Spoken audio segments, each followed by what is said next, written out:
Yo, yo, yo, what up, y'all? It's your boy Rob coming back at you once again with another live stream. So before we get started, you already know what to do. If you're not subscribed to the channel, make sure you hit the bell icon twice. Smash the like button, share this video out to all of your followers, and let's get it cracking. All right. So, what we're going to do today is talk about a little bit of the emerging technology that's coming out.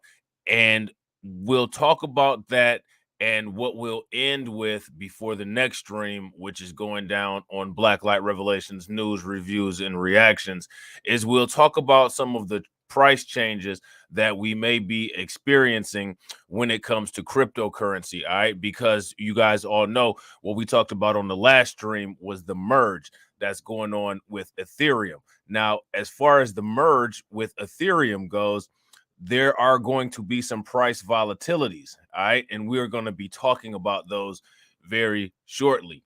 All right. So shouts out to everybody that's in here, wherever you're watching from.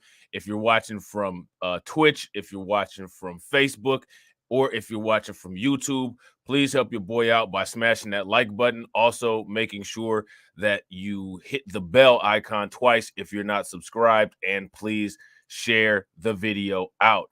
Got my man AB Promotions in the building early. What up with it, bro? My man AB Promotions says he just purchased some silver on Friday, and that is what is up, bro. It is very important to make sure that you get those inflation-proof assets. You know what I'm saying? Always make sure that you diversify your portfolio. And speaking of silver, you know what I'm saying? I need to eventually get going on some oil and gold railroad videos. So hopefully I'll be able to get some of that done this week. Your boy's always behind on content. All right. So this is an article that is old. And if you guys are subscribed to Just Talking with TD and Rob, you guys heard us briefly go over this. But if you're not, we're going to talk about it here in a little bit more detail. Amazon plans to start delivering packages by drone in Texas later on this year. All right. And this is an old article. This is an article from June 15th of 2022. So this is the plan. Amazon is going to deliver packages by drone. And it looks like where they're going to be starting this out at is in Texas. So in order to look at these kind of things, one of the most important things that you want to do is you want to look at the industry impact. All right. So for everybody that's in here, my question for you guys is, what is the industry impact of Amazon utilizing drones to deliver their packages from the warehouse to customers? And what could be the future impact of that transition? And what could that transition develop into? I can think of a couple things, but I want to hear what you guys think. My man AB Promotion says job loss. Yeah, I agree. It could most definitely lead to some job loss. Definitely could lead to some industry changes too. Here goes a question. What kind of industry change could this lead to? You know what I'm saying? What kind of industry change could this lead to? That's the question. You know what I'm saying? So now here are some key points. It says Amazon on Friday announced that it would soon begin making drone deliveries in College Station, Texas. The company has been slowly ramping up its Prime Air drone delivery program. So they have an entire program called Drone Air. All right. Shout out to Carla Lockhart. What up with it? And we got Faith Enlightened over on Facebook. If you guys are not in the Facebook group, or if you're not subscribed to the Facebook page or the community page, take a moment and make sure that you guys do that, because remember, it's important. Got to YouTube proof the content. You know what I'm saying? So now here it says last month, Amazon said it would launch drone deliveries in the town of Lockford, California later this year. So they're going to be doing these drone deliveries in two places. They're going to be doing them in Texas, and they're going to be doing them in California. Now, here's a question for you guys. What happens if this turns out to be a good idea? What happens if Amazon sees value in doing this? What are the implications? Give me some implications of what could happen.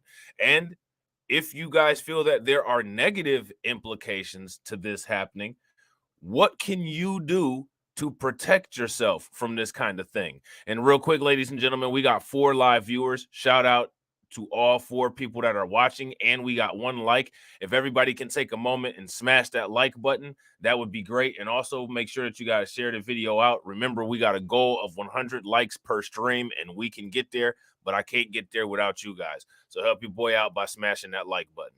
All right. So now here it says Amazon said on Friday that it will begin delivering packages to shoppers by drone in College Station, Texas later this year. Now, I have a question. What industries could be affected if more companies decide to start using drone delivery? What kind of companies could be affected? Because there's a lot of companies that could be affected. There's a lot of industries that could be affected. So what exactly is it that could be affected by a drone delivery? That's the question. So now here it says the Eastern Texas town is the second location. All right. It's the second location to see the launch of Prime Air drone deliveries. Last month, Amazon announced it would deliver some packages by drone later this year in the Northern California town of Lockford. Okay. Amazon said that it will work with Texas A&M University, located in College Station, to deploy the drones. Amazon shoppers in Lockford and College Station will be allowed to receive free drone delivery on thousands of everyday items, Amazon said. So not only are they hitting you once with no longer utilizing, human delivery methods, they're going to give it to you free. They're going to give it to you free. So now that sounds like a good thing in the short term, right? But what are the long-term implications of that? That's what's important to pay close attention to. What are the long-term implications of it? The company said its drones are capable of delivering packages up to 5 pounds in less than an hour. Prime Air drones can fly up to 50 miles per hour and up to an altitude of 400 feet, Amazon said. So if you guys remember from the last episode of Just Talking with TD and Rob, remember I talked about the air traffic control of drones and the grid that needs to be made of low altitude flight. You guys remember I said that? Well, here you go. Here's the initial starting point. Prime drones can fly up to 50 miles an hour, which you can assume that that's going to increase as the drone technology gets better, and at an altitude of 400 feet. All right. And they'll probably fly at higher altitudes eventually. You know what I'm saying? So now here it says its drones fly to a designated delivery location, descend to the shopper's backyard, and hover at a safe site, the company said. The device releases the package, raises back up to altitude, and then returns to base, says Amazon. Amazon's drone delivery program has been slow going since 2013, when founder and then CEO Jeff Bezos said the company was testing the technology and promised that half-hour shipping with Prime Air drones would arrive as soon as 2018. What do you guys think about that?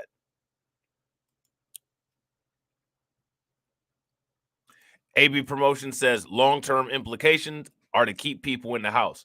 If you guys agree with that, give me a thumbs up. If you guys disagree, give me a thumbs down. All right. In the years since, Amazon has made some progress on the effort, debuting an updated version of its Prime Air delivery drone in 2019 at its Mars conference in Las Vegas. At the time, Jeff Wilk, who was Amazon's consumer boss, proclaimed drones would be used within months to deliver packages. Amazon reached a key milestone in August of 2020 when Federal Aviation Administration gave it approval to operate its fleet of Prime Air delivery drones. See? The Federal Aviation Administration gave it approval to operate its fleet of Prime Air delivery drones, which means that they have some airspace cut out. So this is forward thinking, guys. You know what I'm saying? Like I said, in the future, things are going to be 3-dimensional. People are going to have to use that brain. You know what I'm saying? And the problem is that people have not been using their brains for so long now. people are dealing with atrophy of their brains and a loss of functionality. So, who knows how much of a recovery there'll be. You know what I'm saying? So now here it says, but the drone delivery program has also reportedly experienced some setbacks, such as high turnover and numerous crashes, including one that caused a 20-acre brush fire in eastern Oregon, according to Business Insider. So now remember what I said, numerous crashes. If you guys recall on Just Talking, when me and TD were talking about this briefly, I said that one of the things that would probably not be a bad idea is to start offering some kind of insurance for drone accidents. Well, here you go. It looks like a couple drone accidents have already happened. You know what I'm saying? Amazon spokesperson Av Zamet said the Business Insider report refers to events that took place during routine testing operations over a controlled, unpopulated area using a since-retired drone model. Amazon expects these type of events to occur in testing scenarios, and no one was injured as a result of those flights, he added. Each test is done in compliance with applicable regulations, Zamet said. The package delivery operations in College Station will not be experimental operations, Zamet said in a statement. Instead, they will be conducted under an air carrier certificate issued by the FAA that enables commercial deliveries and shows that our comprehensive processes meet the FAA's high safety bar. Amazon said it doesn't share turnover information. Prime Air continues to hire and retain talent, the company added. All right. So now people can either take this information and do with it what they want, or they can reject this information and end up rejected by the future. Only time will tell what ends up happening. Do you know what I'm saying? So now Faith over here on Facebook says, I'm a big time book reader.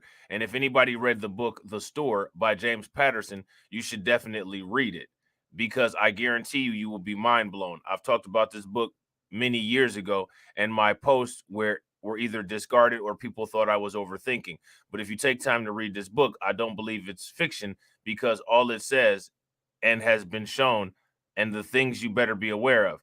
Have discernment on what you read, because books that claim fiction are, and I think she's going to say actually facts, which I actually agree with, because I don't know if you guys are familiar with the clairvoyant named Edgar Casey, but one of the things that Edgar Casey predicted was drone use in the future.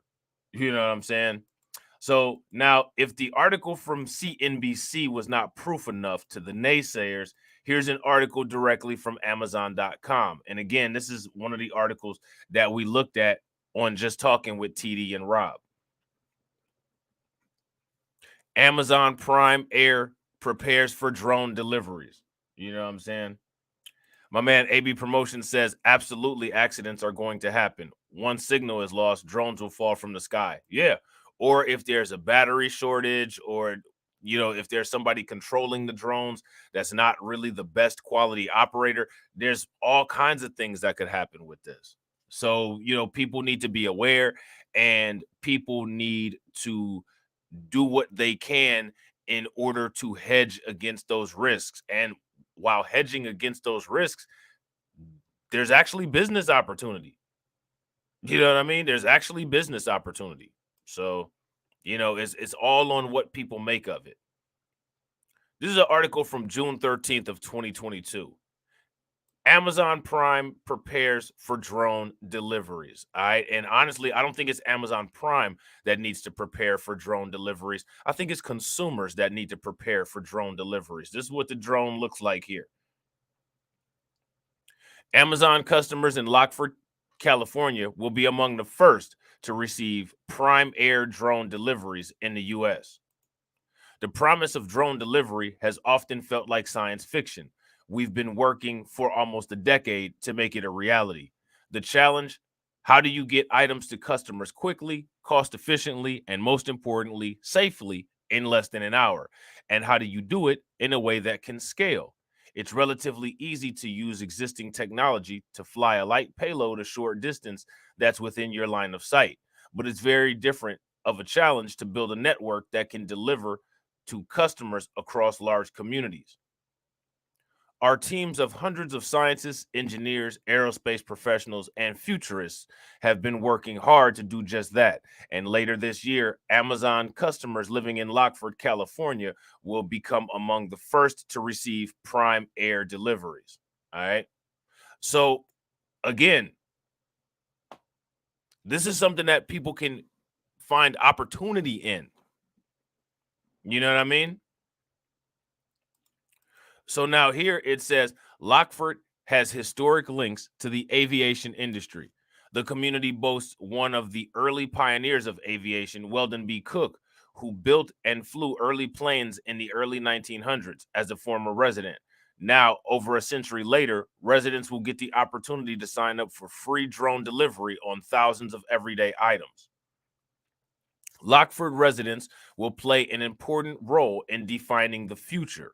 Their feedback about Prime Air, with drones delivering packages in their backyard, will help us create a service that will safely scale to meet the needs of customers everywhere while adding another innovation milestone to the town's aviation history. All right. So now what I want you guys to pay very close attention to is what's being done here.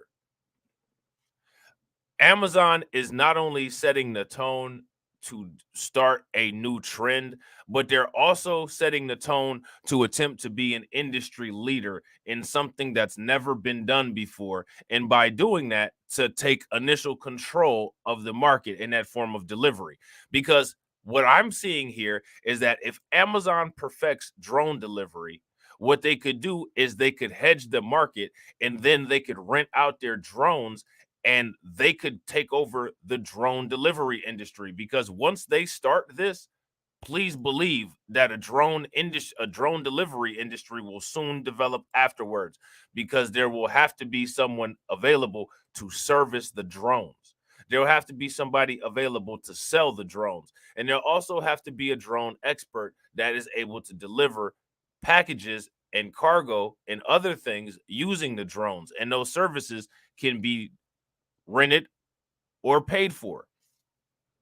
So once they perfect this and once they get this going, a whole new avenue of brand new businesses will occur. And Amazon will again be at the forefront. You know what I'm saying?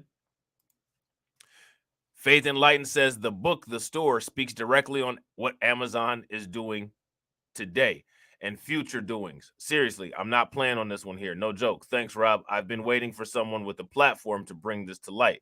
People, please go get this book. Your money won't be wasted. A lot of truth here. They don't expect, especially Black people, to read these type of novels, but it's telling in a way what you need to know. And I agree. You know what I'm saying? And speaking of what you need to know, if you guys aren't subscribed to Woodward TV, that's another channel that you might want to check out when it comes to these kind of things. You know what I'm saying? So now here it says, as we launch the service in Lockford, we'll also be investing in the community. Look at this, creating new jobs, building partnerships with local organizations, helping reduce carbon emissions, all thanks to this futuristic technology that could one day become just as common as seeing an Amazon delivery van pull up outside your house. So now if drones become common, something has to become uncommon. Now, my question for everybody that's watching is, if Amazon's goal is to make drone delivery common, what's going to become uncommon? That's the question, ladies and gentlemen. What's going to become uncommon? And real quick, ladies and gentlemen, if you guys have not smashed the like button, please take a moment, help your boy out by smashing that like button. We got 3 people watching. If everybody can take a moment and smash that like button, we will have 4 likes, which would be great, because remember, we have a goal, got to get to 100 each stream. Yeah, AB Promotion says vehicles, and that's absolutely correct. Also, vehicle drivers, right? So that means that if drone deliveries become common, human manned vehicles and human manned deliveries will more than likely become uncommon. As a result of human manned vehicles becoming uncommon, what else is going to cease to exist? Employment opportunities as a human delivery driver, regardless of what kind of delivery driver that may be. Something to think about in the future. So now here it says Lockford residents will soon have access to one of the world's leading delivery innovations, said California State Assemblyman Heath Flora, whose district includes Lockford. It's exciting that Amazon will be listening to the feedback of the San Joaquin County community to inform the future development of this technology. We are working with the Federal Aviation Administration and local officials in Lockford to obtain permission to conduct these deliveries and will continue with that collaboration in the future. What's different about Prime Air? Now, this is a question that you guys can answer for me in the comment section. Shout out to my man AB. What up with it, bro? Now, here's a question. Faith over on Facebook says the game is to have everyone in a common zone of non-human contact in many ways. And I think that there's some truth to that. If you guys agree, give me a thumbs up. If you guys disagree, give me a thumbs down. I tend to agree with that. The logistics industry is abuzz with all things drone, but not all drone systems are equal. For example, most drones do not have the capability to sense and avoid other aircraft and obstacles. It's easy to understand why that could pose problems. And again, so when there's a problem, that's what you want to look at.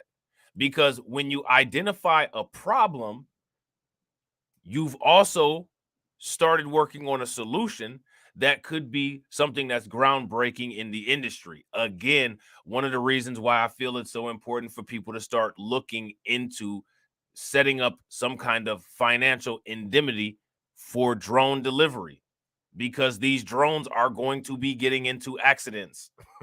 You know what I'm saying? And real quick, ladies and gentlemen, if you have not smashed that like button, please make sure that you guys smash the like button. Also, if you're not subscribed to the channel, make sure that you guys take a moment and subscribe to the channel. All you got to do is just hit that bell icon twice. So now here it says those systems will require visual observers along the route of every flight to help the drones avoid hazards. That type of drone can be deployed relatively quickly, but it limits delivery options to a small radius. We're building something different. We've created a sophisticated industry-leading sense and avoid system that will enable operations without visual observers and allow our drones to operate at greater distances while safely and reliably avoiding other aircraft, people, pets, and obstacles. So now I got a question for you guys. Once they perfect drone delivery, once they've perfected drone delivery,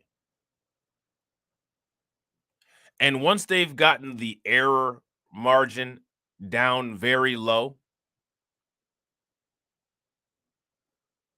if we can safely transport cargo with drones, do you think that they'll start thinking about safely transporting humans?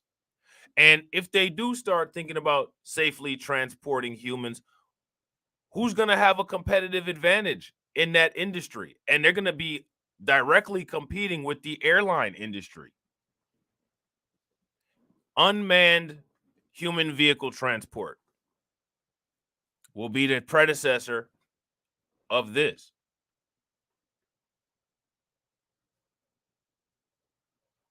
If you guys agree with that, give me a thumbs up.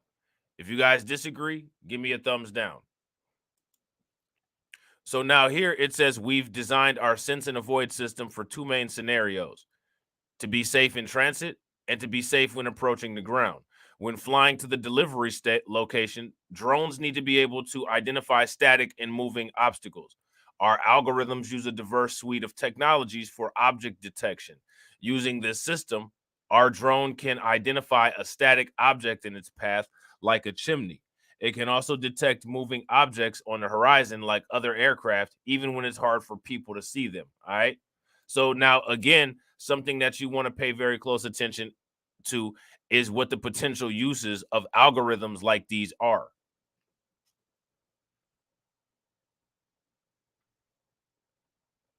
Oh yeah, I seen some things that NASA allegedly what they claim to do. what they claim they're going to do. Who knows if they're actually going to do it or not, or if they're making false claims and then just doing it under the veil of something else. You know what I'm saying? Shout out to my man Emmanuel Carey. What's up with it, bro? So now here it says if obstacles are identified, our drone will automatically change course to safely avoid them. As our drones descend to deliver the package into a customer's backyard, the drone ensures that there are small areas around the delivery location that's clear of people, animals, or other obstacles. Since the inception of Prime Air, we have designed, built, and tested many drones. In fact, we've created more than 24 prototypes. Below are some of our designs, including our latest version, which we're excited to now use to make customer deliveries in real world environments. All right. We've worked closely with the FAA and other regulators throughout. Prime Air is one of only 3 drone delivery companies that has gone through the rigorous process to earn an FAA air carrier certificate, which will be required to operate drones using advanced capabilities. So now what another industry is, or what people can do, is people can become FAA consultations, FAA consultants, and inspect quality of companies looking to get a drone delivery certification. Emerging industries, which is what you really want to make sure that you're concentrating on, because the world is changing. You know what I'm saying? Regardless of whether people like it or not. And those changes, they're going to happen whether people accept them or whether people don't. So the best way to deal with those changes is to do whatever you can to make those changes work in your favor. You know what I'm saying? And how to make them work in your favor is to try to figure out value added situations. So now here it says it took years of inventing, testing, and improving to develop these breakthrough technologies, and we're excited to use them to make customer deliveries. All right. What's next? Once onboarded, customers in Lockford will see Prime Air eligible items on Amazon. They will place an order as they normally would and receive an estimated arrival time with a status tracker for their order. For these deliveries, the drone will fly to the designated delivery location, descend to the customer's backyard, and hover at a safe site. It will then safely release the package and rise back up to altitude. We'll share photos and videos of our progress as we go, and we'll look forward to continuing to learn as we methodically expand this program to more customers in months and years to come. Our journey continues. Stay tuned for updates. So, this is something that I will definitely be keeping an eye on, and we'll be talking about it, if not on this channel, on one of the other channels. You know what I'm saying? So, and yeah, I agree, Faith. I totally agree.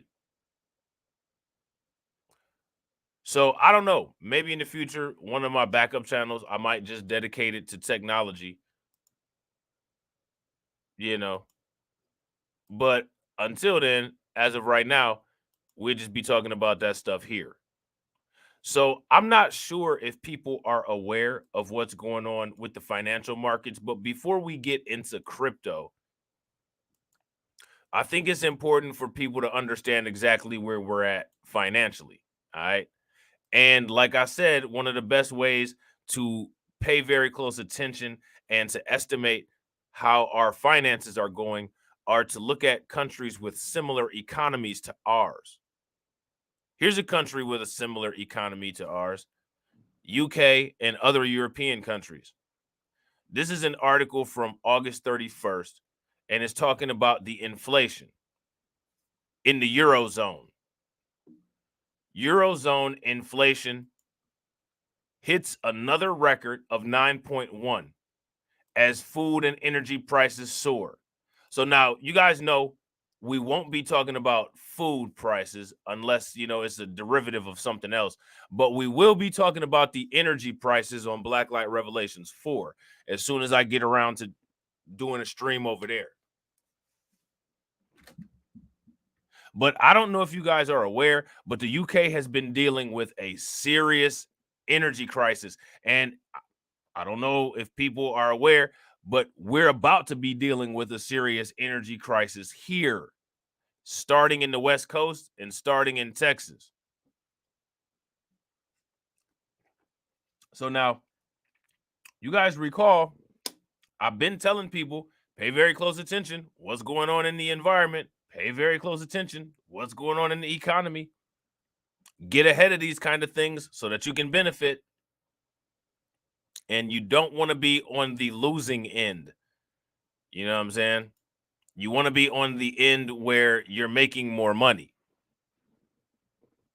So that's a pretty high inflation rate. Eurozone inflation hit a new record high in August of 9.1%.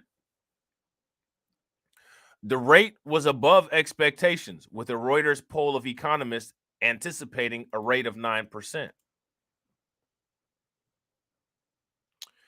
So again, a lot of this stuff stems back to the Ukraine series that we did on Blacklight Revelations 1. So if people have not watched the Ukraine series on Blacklight Revelations 1, I would advise people to go check it out. Because despite the fact that those are old streams, the information is still relevant. The fallout from those events is still happening. As you guys can see, things are still being affected. So now here it says Eurozone inflation hit a new record high in August of 9.1%, according to flash figures from Europe's Statistics Office of Eurostat, with high energy prices being the main driving force. And let me ask you guys something. Are the energy prices looking like they're going to decrease anytime soon? If anything, the energy prices are looking like they're going to increase.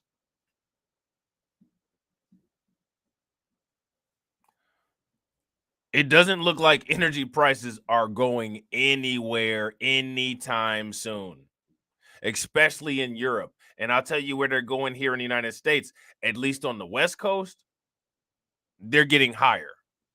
Okay. They're definitely getting higher. So now here it says the rate was above expectations, with a Reuters poll of economists anticipating a rate of 9%.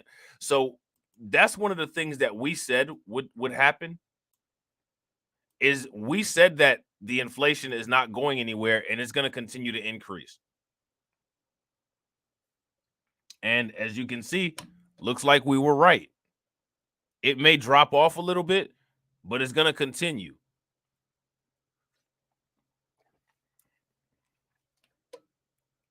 So here it says it is the 9th consecutive record for consumer price rises in the region, with the climb starting back in November of 2021. Headline inflation in the Eurozone hit 8.9%. Energy had the highest annual inflation rate at 38.3%, Eurostat said, which was down slightly from 39.6% in July.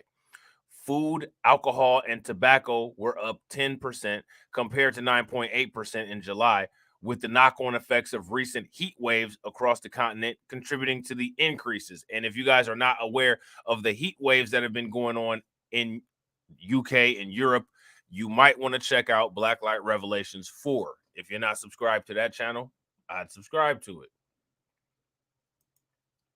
Non-energy industrial goods such as clothing, household appliances, and cars were up 5% compared to last year, a 0.5 percentage point increase on last month, while services were up by 3.8% in price year on year, 0.1 percentage points more than in July. French and Spanish inflation slowed. Okay. Drilling down international figures, the French inflation rate decreased to 6.5% in August, down from 6.8% in July.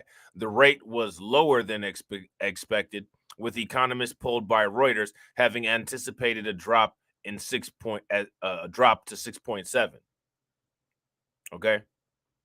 So what's important about this is that Reuters has been wrong about everything so far. That's what's important. Okay. So now here it says Spain also released slowing inflation figures for August at 10.3% year on year compared to 10.7% for July, according to the Eurostat flash estimate. Meanwhile, the region's largest economy, which is Germany, saw inflation reach its highest level in almost half a century at 8.8% year on year in August. So now, what are you guys noticing about the trends? The trends are that inflation is just increasing like crazy. That's the trend. And it's not showing any sign of a sudden decrease. That's what the trend is. Okay. Estonia currently has the highest inflation in the Eurozone at 25.2%, followed by Lithuania and Latvia at 20.8%. That is crazy.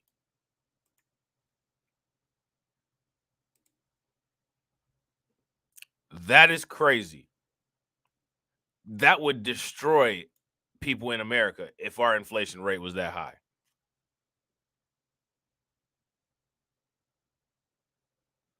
Could you imagine that? Malta and Finland follow France with the lowest inflation rates, and even these low inflation rates are 7.1 and 7.6%. Now, remember, this is in the Eurozone, but the Eurozone operates very similar to the dollar zone. Right. That's exactly, AB. How do they pay for anything? Wish I had the answer because I sure as hell don't. You know what I'm saying? So I don't think that we really need to I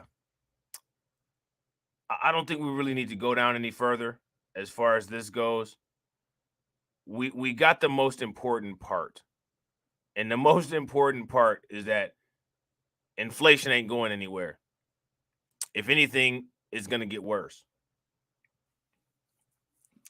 So now, there's a lot of people out there that say that cryptocurrency and NFTs are a scam, which again, I don't know how the entirety of that is a scam. But if there's anybody that's out here scamming people, it's this guy, FN Mecca, the world's first AI robot rapper who's slanging NFTs on these digital streets. You know what I'm saying? So now there's people that have, how they feel about FN Mecca. But the reason why I find FN Mecca so interesting is because FN Mecca is a child of the future. You know what I'm saying? My man AB Promotion says, I'm buying the dip 100%. That's the best way to do it. You're going to buy some NFTs from FN Mecca? That's how FN Mecca pays for all that cool stuff he has. You know what I'm saying? FN Mecca has more than 9 million TikTok followers. He's released 3 songs, and he recently sold a Lamborghini porta potty NFT for $6,500.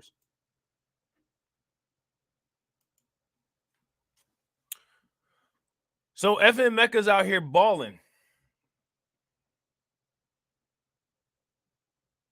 I want to know who bought a Lamborghini porta potty NFT for $6,500. That's what I want to know.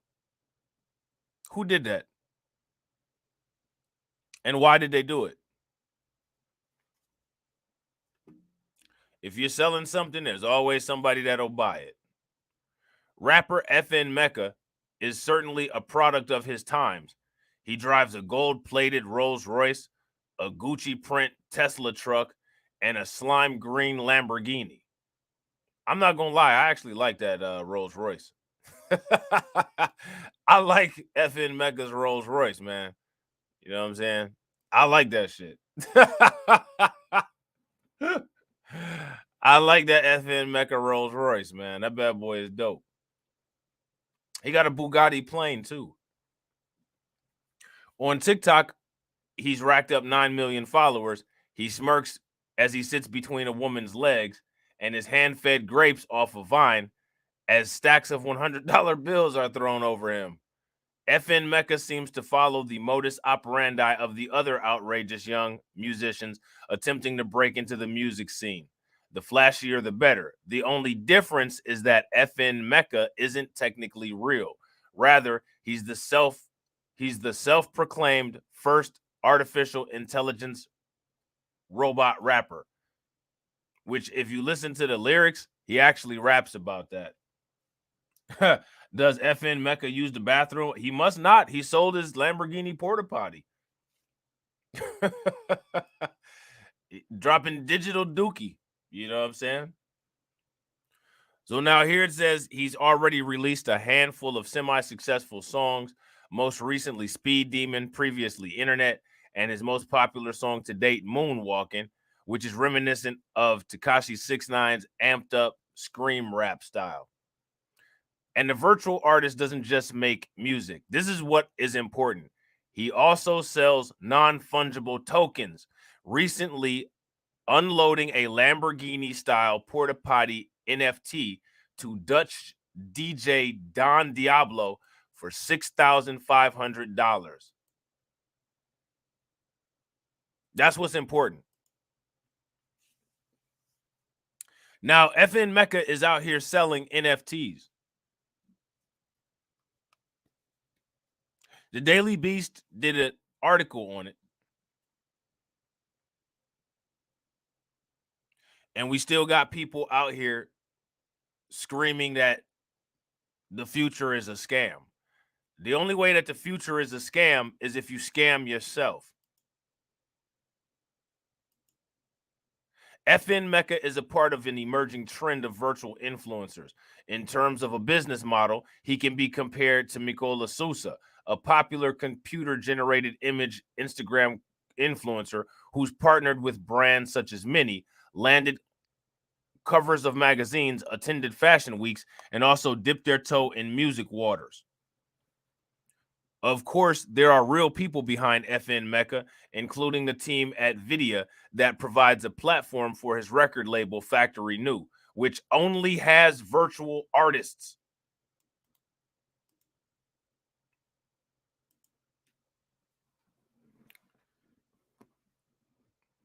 People, I saw a comment on one of the YouTube shorts that they put out on FN Mecca's account, and there was a comment on there that I found hilarious but true. It said, "Y'all been neglecting conscious rap for so long, y'all deserve this." I agree. So now you get an unconscious rap with a robot behind it. And people are offended. People are upset. People are mad about FN Mecca. They shouldn't be mad about FN Mecca because they created FN Mecca.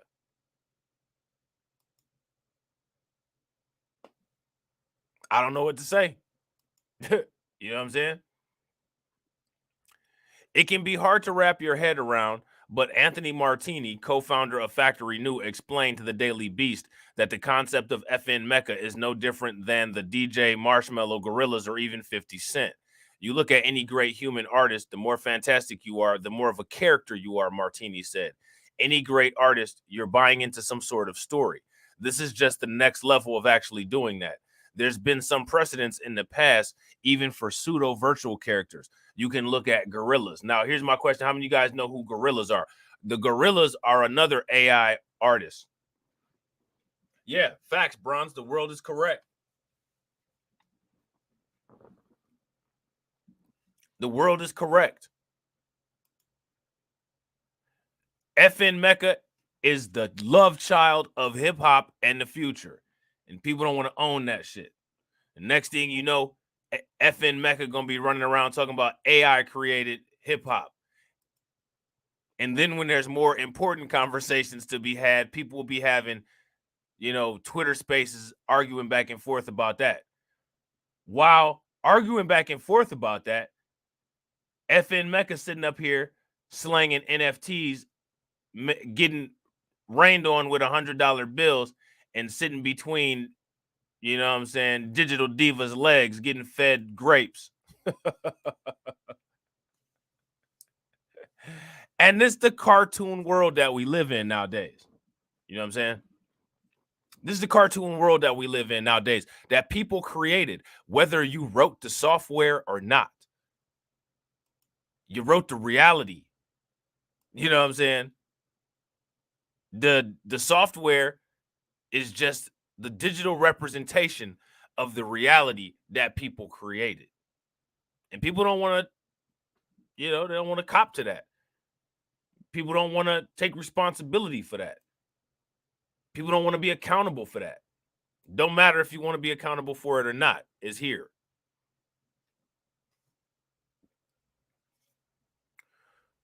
So I don't think we need to go any further on this, because you guys get the idea. And what I wanted to drive home is that FN Mecca is out here selling NFTs, and there's content creators that don't want to talk about that.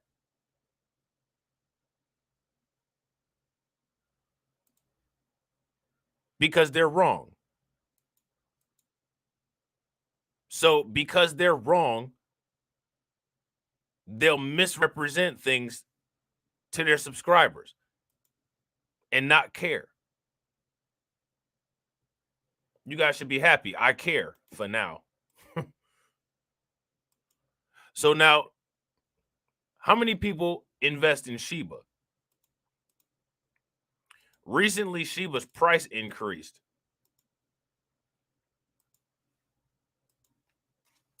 It had jumped 9%, and this was on August 25th.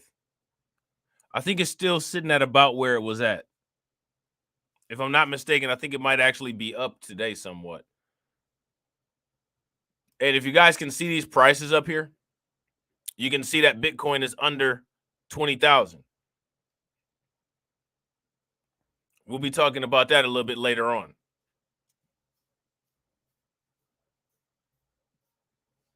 But that's important to pay close attention to, that Bitcoin is under 20,000. My man AB says he's investing in SHIB. My man Bron says that he's investing in SHIB. That's what's up. That's good. That's important. Now, I got to ask my brother about this, but my brother was telling me about there's some device, some cryptocurrency miner that he uses to mine Shiba.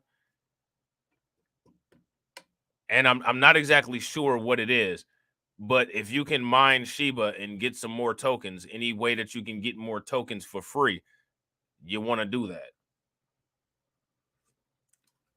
You want to always try to figure out ways that you can get money without spending money.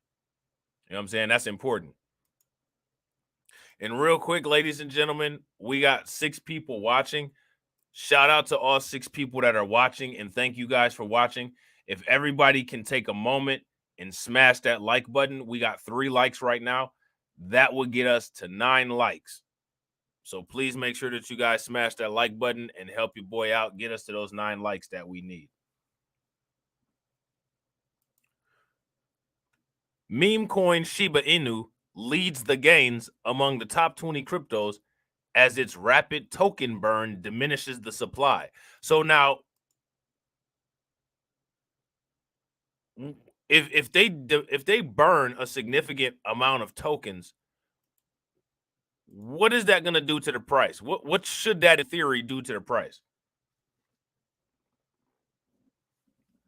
What does a token burn do to the price of some cryptocurrency? What does it do? Let me know.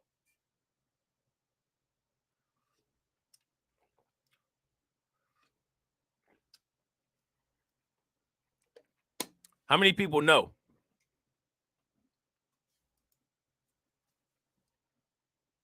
So now here it says, while the broader cryptocurrency market stages recovery after last week's sell-off, meme coin Shiba Inu has risen over 9% today and recorded a weekly high. SHIB, the 12th largest cryptocurrency, has a market capitalization of $8.01 billion and currently trades at about, let me see, 10th, 100th, 1,000, 10,000, 100,000, 100,000th of a cent, according to data from CoinMarketCap. So, I mean, this is this is like nothing. Yeah, exactly. It should go up. It should increase because that's the circulating supply. And if you divide the circulating, if you divide the total market cap divided by the circulating supply, that will give you the per unit price. Exactly, AB. Exactly. So I got to find out what the name of that software is, because my brother mines Shiba on a cell phone that he's not using. So I got to figure out what the name of that software is that he uses. When I find it out, I'll let you guys know. So now here it says Shiba's upward price action is primarily a result of a spike in the token burn rate earlier this week and expectations around the launch of Shibarium, a layer 2 blockchain to be launched by Shiba Inu. So now, how many of you guys knew that Shiba was launching a new blockchain? I didn't know that. This is news to me.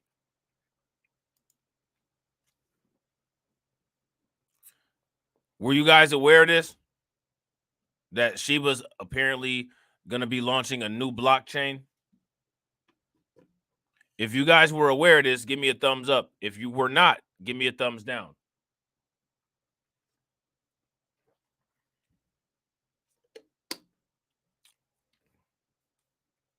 This is news to me. Nearly 100 million Shiba tokens have been burned over the past 24 hours, and 4% of the total Shiba supply has been burned to date, as per data from Shiba Burn. Shiba Swap, the popular DEX launched by the Shiba team, has also seen its user base grow, per data from Dune Analytics.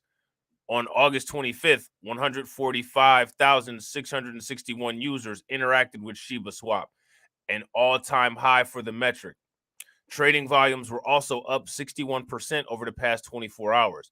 On a weekly note, Shiba is down by a meager 1.68% after today's bullish price movement.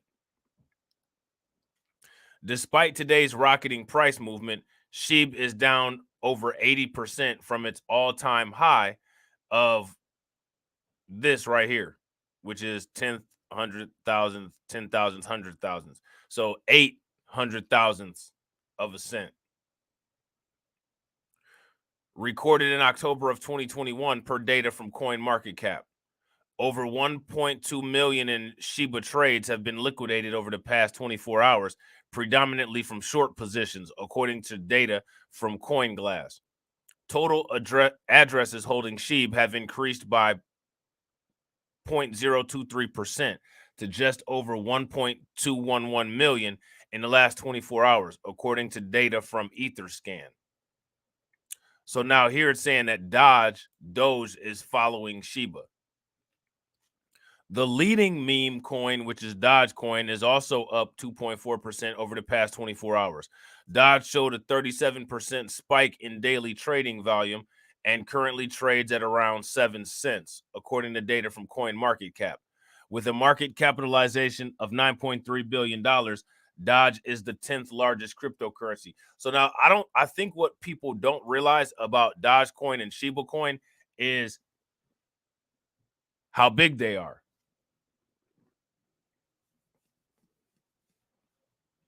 They take up a lot of market share of the crypto market. I mean, Dogecoin is the 10th largest cryptocurrency. So now here it says, despite today's hefty gains, Doge is still down over 90% from its all-time high of 7 cents. I'm sorry, of 73 cents recorded in May of 2011, as per data from CoinMarketCap. Over 1.1 million in Doge trades have been liquidated over the past 24 hours per data from CoinGlass. The majority of the liquidations came from blown out short positions. The broader crypto market is bullish this week after last week's bloodbath, leading to cryptocurrency Bitcoin has gained around 0.6% over the past 24 hours and currently trades at around $21,600, which, again, if you guys are paying attention here, that's less than it is today, because currently it's under 20,000. It's currently under $20,000. Okay. Ethereum has also gained nearly 3% in the last 24 hours to trade at 1,700, which is not the case any longer. Right now, it's about at 1,500 per data from CoinMarketCap, as its much anticipated merge fast approaches. The crypto industry market cap jumped from 1.05 trillion up over 1.3 over the past 24 hours per data from CoinMarketCap. Okay. So again, we can look at these up top here. Bitcoin, as you guys can see, is at $19,847. Ethereum is at $1,566. Binance Coin is at 278.84. And then Cardano looks like is at 50 cents, somewhere around 50 cents. Okay. So that's the deal with Shiba.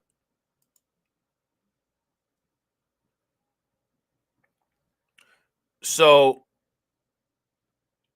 this is an article here from August 27th of 2022.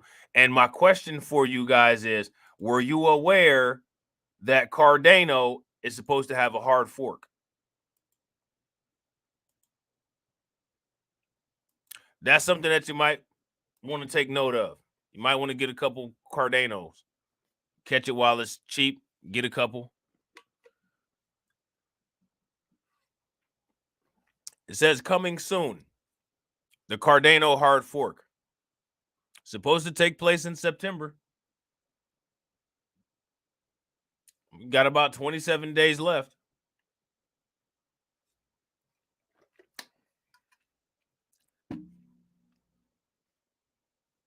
The Cardano hard fork. Cardano founder Charles Hawkinson says that the Vasil hard fork is set for September. We're not quite over the finish line, so it's set for September.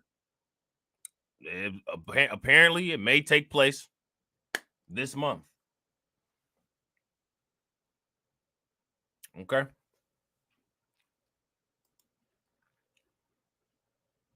So now here it says the Ethereum merge might be right around the corner, but so is Cardano's Vasil hard fork.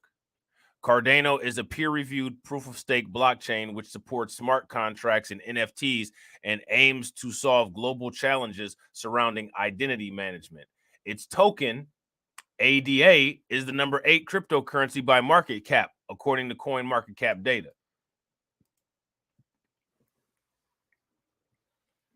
In a live stream on Friday, Cardano founder Charles Hawkinson shared a brief update on the Vasil hard fork, named after a Cardano evangelist and mathematician, Vasil Debov, who recently died. Extensive testing is still being done, Hawkinson said. He shared technical details surrounding the hard fork's progress, including a number of bugs that he's aware of that will need fixing. So I'm curious. I wonder how long this is. Let me see. It looks like it's only 5 minutes, so we can check this out.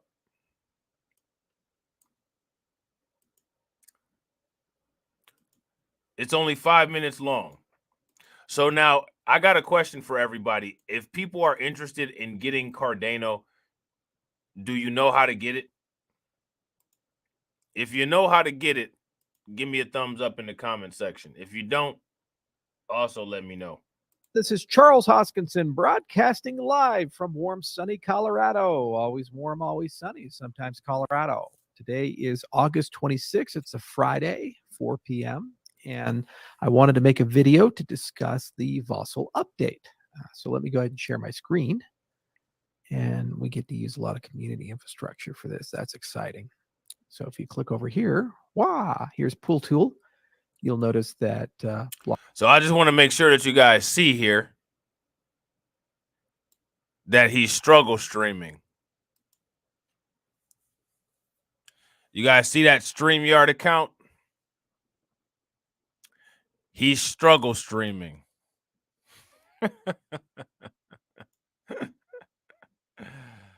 So now just pay attention when people say that people are struggle streaming, because we got the CEO of Cardano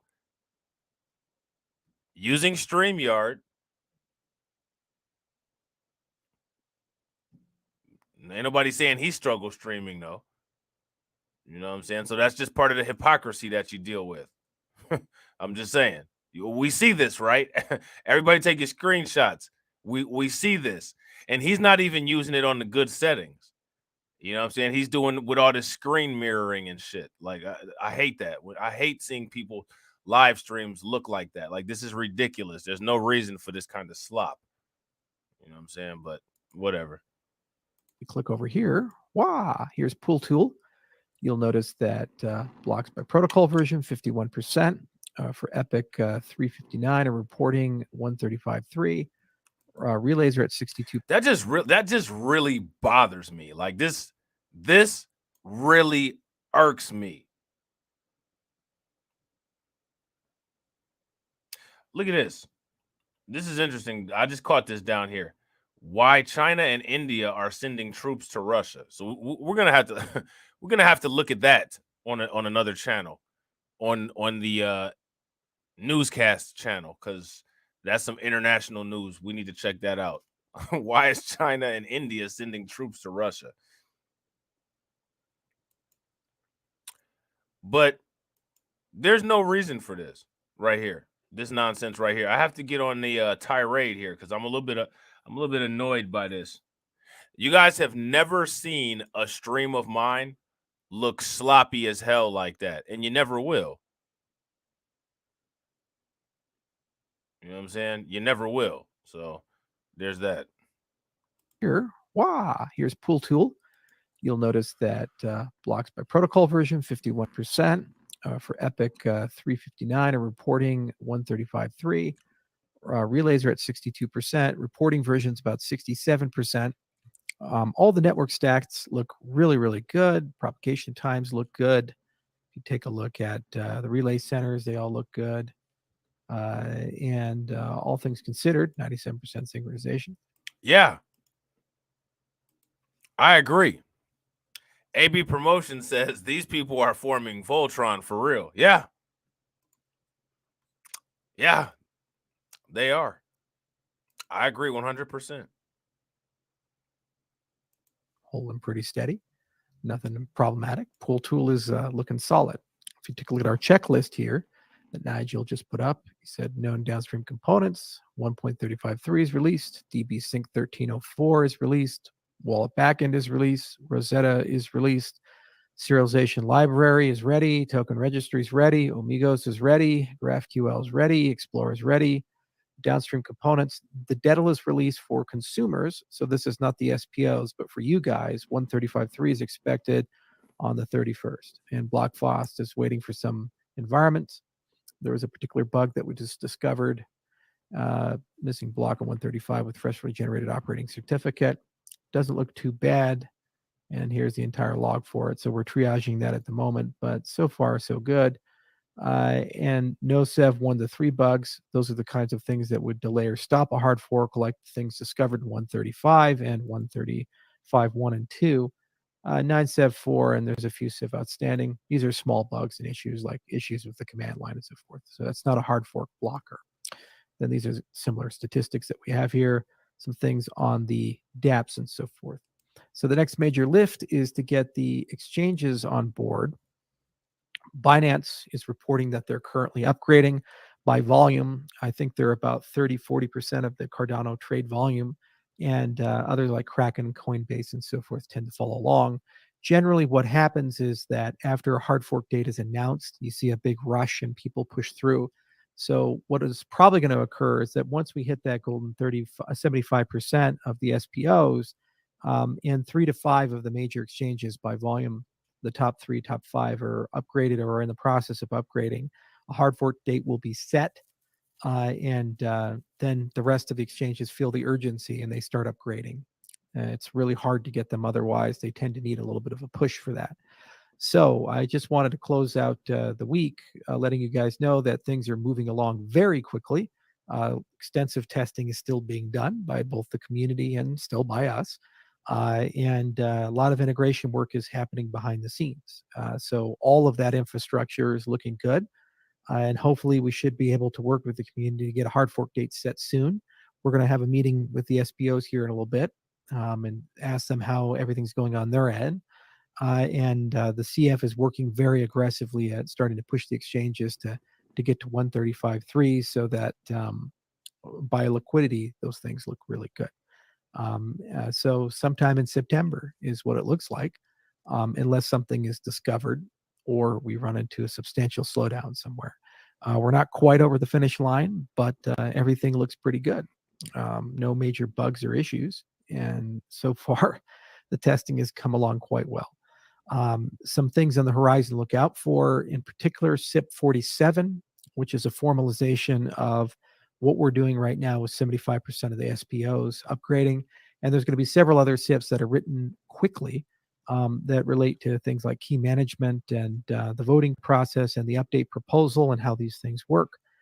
So those are going to be projects throughout the remainder of the year as kind of precursors to the Voltaire age.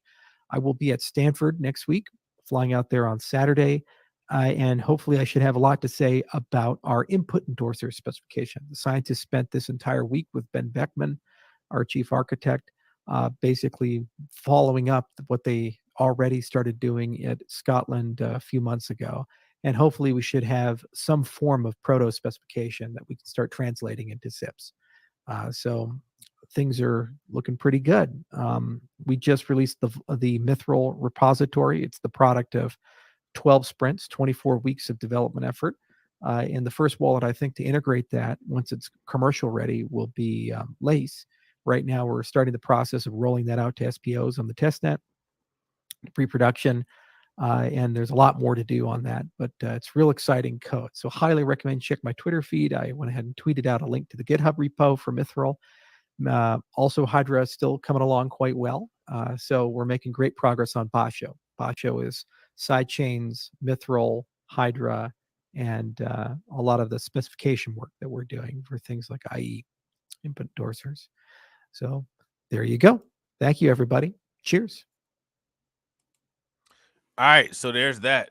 So no definitive date on the Cardano hard fork, but we do know that it's going to be coming at some point in September. So I'm going to follow him, all right, and maybe I'll be able to catch some announcements as far as what he says when it comes to what's going on with Cardano. All right, so we're going to go back to this article here from Decrypt. I don't think Cardano is very expensive at all. If I'm not mistaken, I think it's around in the 50s, like 50 cents.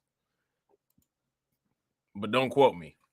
I'm surprised so far in the article they didn't say what the price is. Let me see. Hold on real quick. Let's take a look here. Yeah, so this is the price right here. Cardano's current price is 50 cents.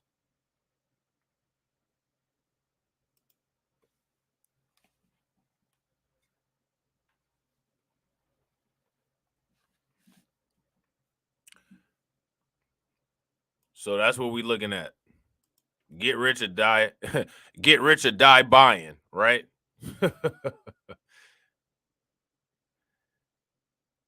Get rich or die buying. And hold on real quick. Let me see. Hold on. The hell?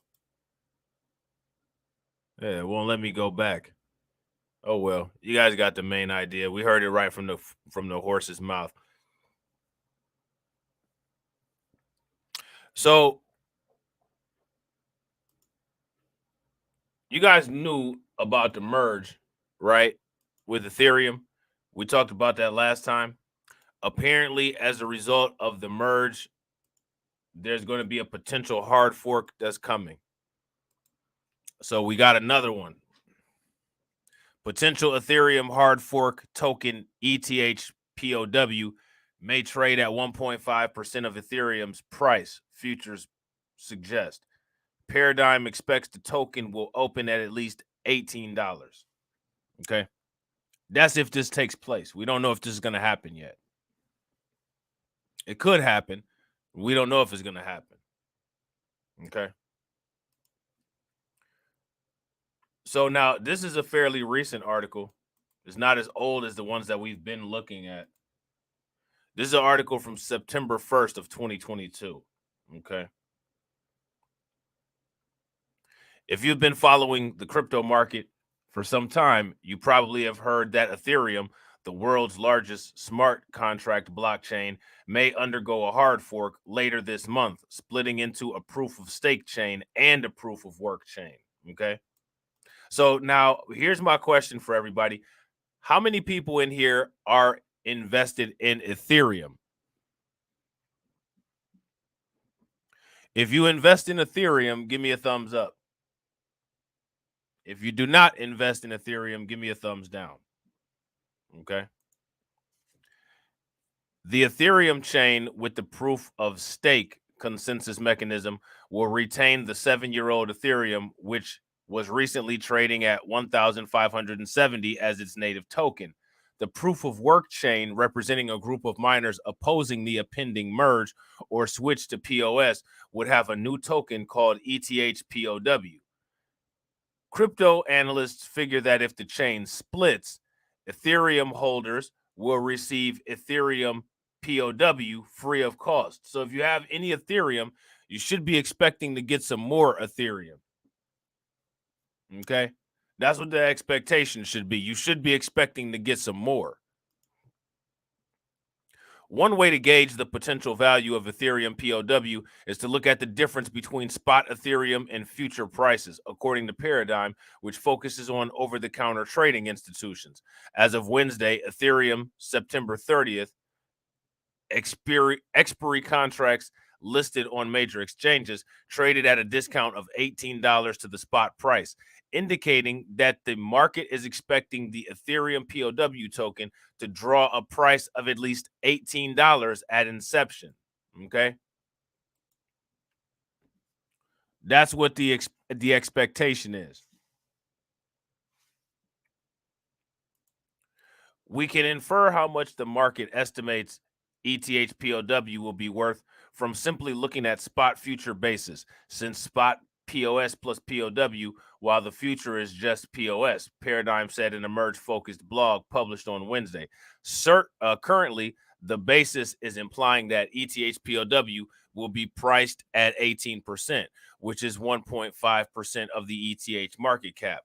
Trading giant Cumberland voiced a similar opinion last month, saying we can infer how much the market estimates ETH POW will be worth from the spot future basis.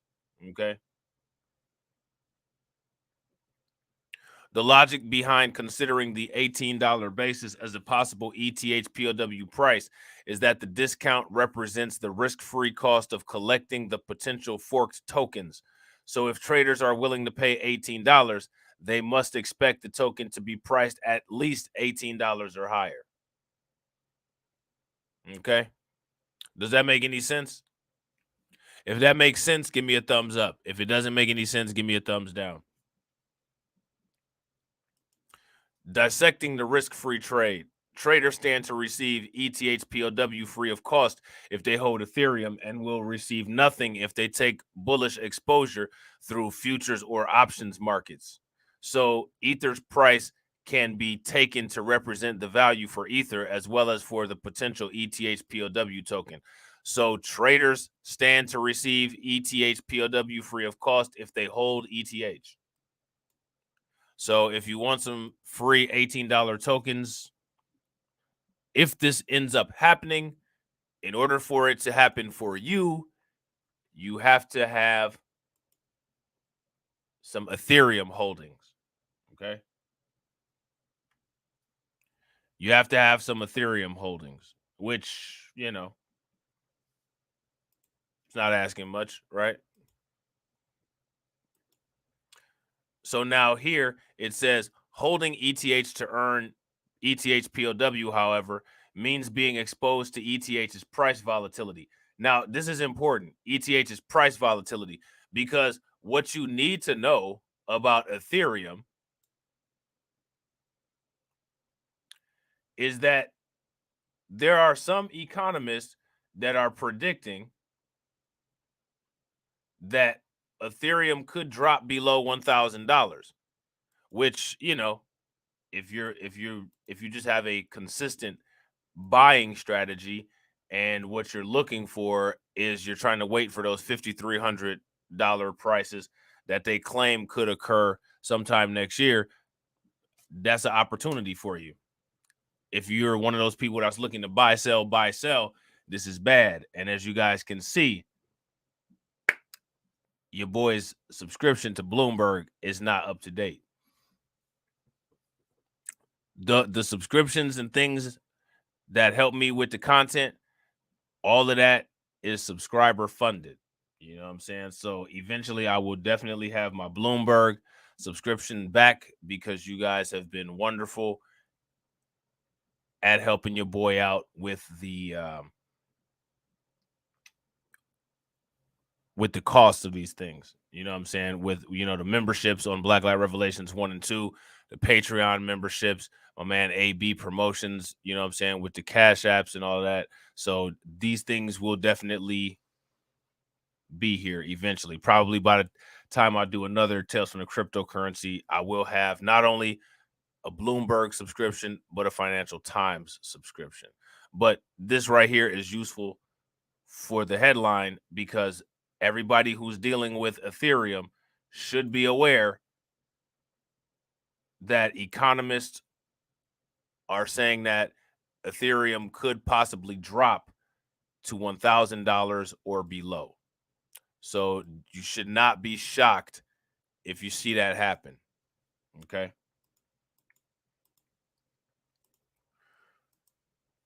So that goes along with the fork. So now here it says a decline in Ethereum's price would eat into any money made from receiving ETH POW for free and liquidating the spot market. Now, I agree with that. That's true, but that's only in the short term. In the long term, we have to expect Ethereum to more than likely recover at some point and probably surpass the price that it was at already, because that's what crypto does. So people need to be patient. You know what I'm saying? People need to be patient. I remember when Ethereum in 2017 was trading at about $250. And I told people that they needed to be patient. It's 2022. If you bought Ethereum back then at 200 some dollars, you had an opportunity to sell it at 4,000, because it was at 4,000 earlier this year. Now it's at 1,000. So you'd have still made money. And I got to agree with my man AB Promotions. The idea is to go into this with a 10 to 20 year outlook.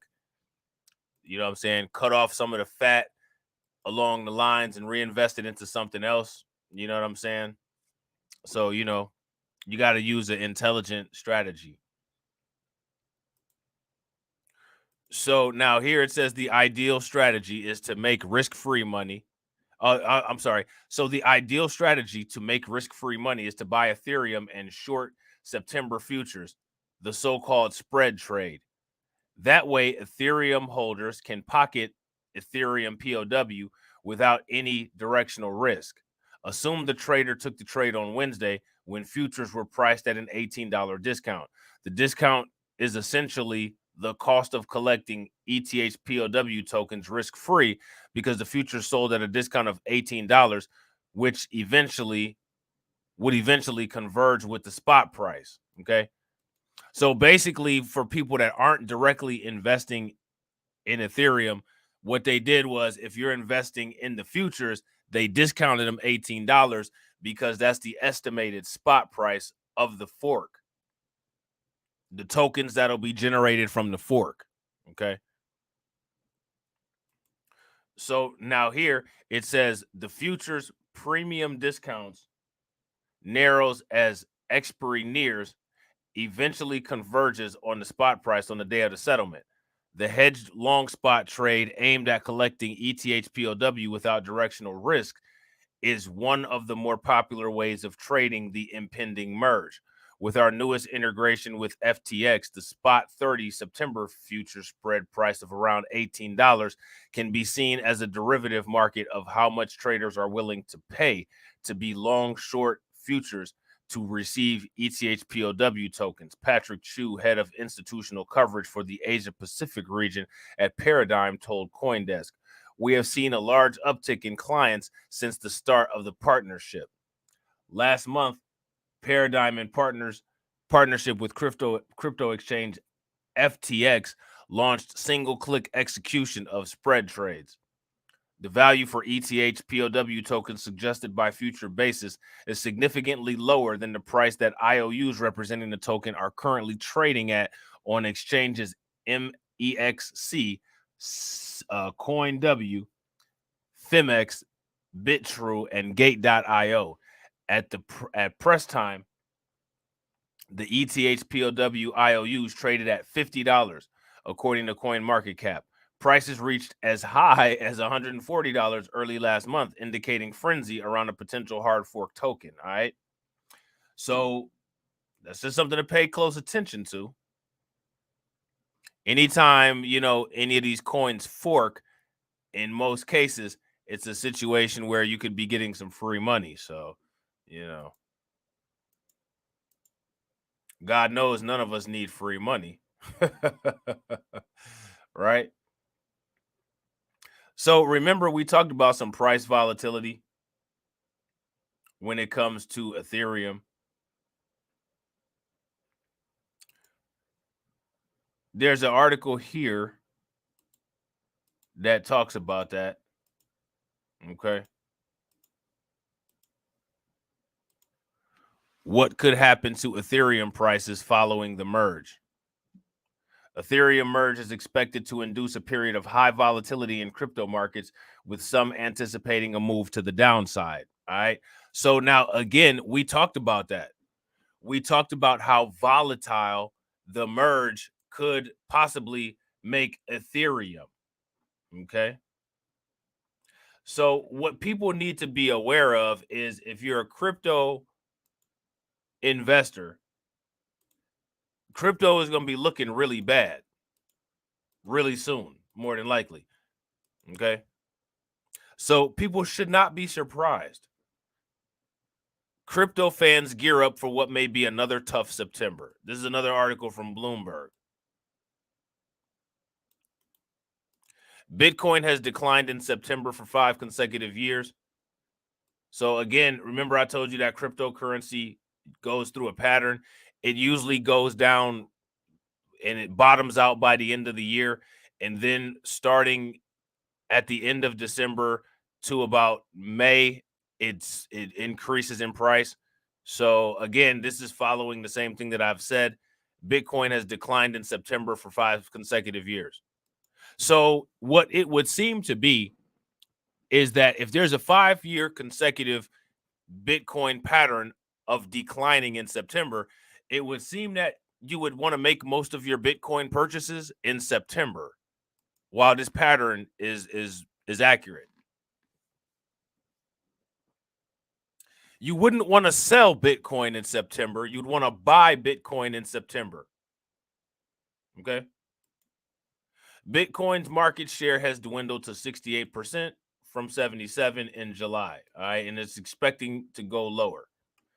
This is an article from August 31st of 2022. So it's not like people aren't getting warnings of this. But, you'll have those people that'll say, oh, we didn't know. Yeah, you did. You know what I'm saying? There's an article in Bloomberg right there. You know what I'm saying? So we got another one here. And I am able to view this article.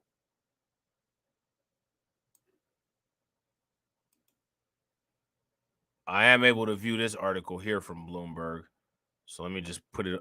I'm going to put it up on the screen real quick. And if you guys haven't smashed the like button, please make sure that you guys take a moment and smash that like button. Also, if you're not subscribed to the channel, make sure that you hit the bell icon and subscribe to the channel.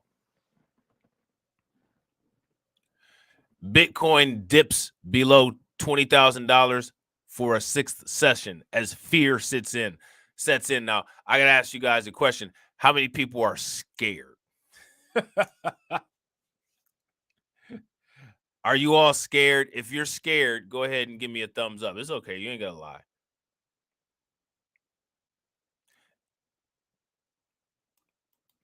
Bitcoin dips below 20,000.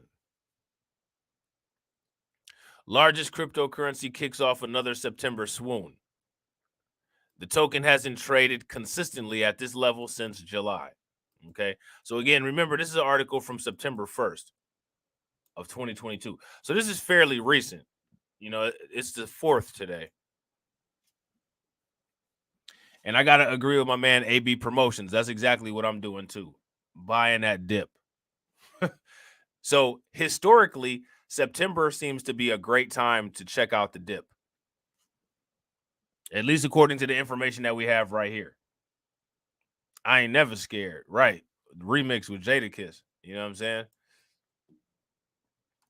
So now here it says Bitcoin fell below $20,000 for a 6th consecutive trading session, the longest stretch of days that it has dipped under that closely watched level since the crypto market was rocked by turmoil in July. The largest cryptocurrency by market value declined as much as 3.1% to $19,577 on Thursday. Most other digital tokens were also lower, with Ethereum dropping 1%, Avalanche off 3.9%, and Solana down 4.3% as of 1:58 p.m. in New York.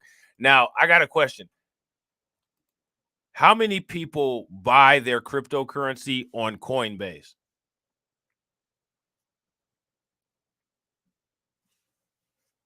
If you buy your cryptocurrency on Coinbase, give me a thumbs up. If you don't, give me a thumbs down. And the reason why I'm asking if you buy your cryptocurrency on Coinbase, the reason why I'm asking that is because there's a token that they have on there that's called Algo. And that token can be staked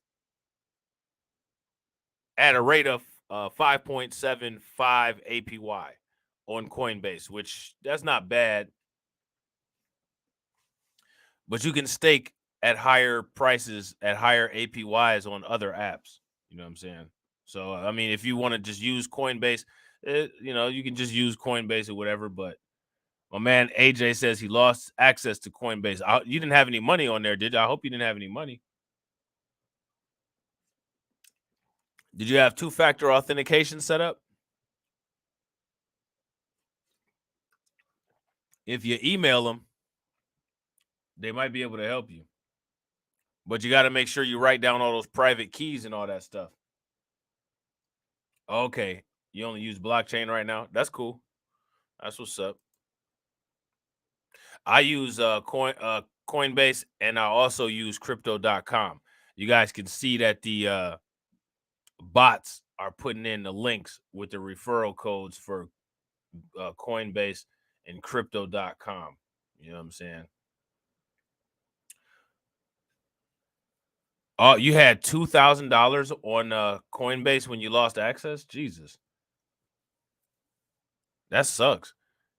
Man, you got to get them to give you access back, bro. Shit. I'd be pissed. I'll tell you what. There's this exchange called Yobit, and I got about $1,500 worth of Bitcoin on Yobit that's locked in a transaction that I can't get off. And it's not $1,500 that I spent. I had like $50 in Bitcoin, and I had like a half an Ethereum token that I bought on there like way back in like 2017. But the price has increased. So I was trying to transfer it, and it's stuck in transition. I don't know what the hell's going on. I'm pissed about it, but it is what it is.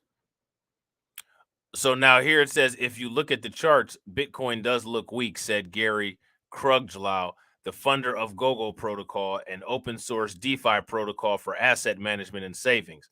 The sentiment indicators are pointing to maximum fear. All right. So that means that the prices are probably going to go a lot lower than what we're looking at right now. People are going to start freaking out. You know what I'm saying?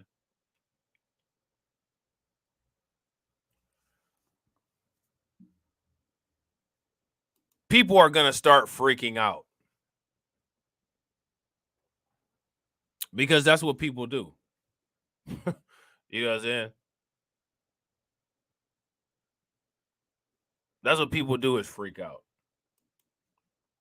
The crypto sector has has contracted to less than $1 trillion, or about a third of its all-time market value reached in November.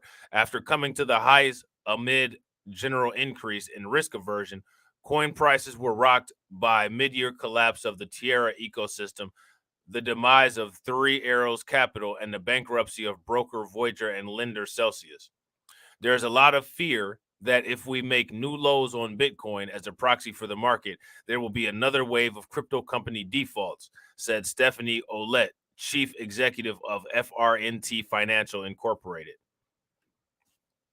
The decline on the first day of September doesn't bode well for the bellwether coin. The ninth month of the year has historically been one of the worst for Bitcoin, which has fallen every September since 2017. Okay. So now, if there's a pattern of Bitcoin falling every September since 2017, you would think that people would be smart enough to not freak out when Bitcoin prices fall in September. Yeah, I use Cash App to buy Bitcoins too. I use Cash App to buy some Bitcoin, and I make sure that I just forget about those. You know what I'm saying? Like, I don't even touch that. You know what I mean? Bitcoin has averaged an 8.5% drop for the month over the past 5 years, according to Bespoke Investment Group. Bullish market participants say that the price decline is already being viewed as a buying opportunity for some investors. So there it is right there. Bullish market participants say that the price decline is already being viewed as a buying opportunity for some investors. Those would be investors like us. You know what I'm saying? Under the hood, moreover, I think you're seeing institutions gobble up coins when Bitcoin drops below 20,000, said Kruglow. Yeah. You know what I'm saying? I know I definitely am. Well, I mean, why would you not? You know what I'm saying? I'm definitely doing that.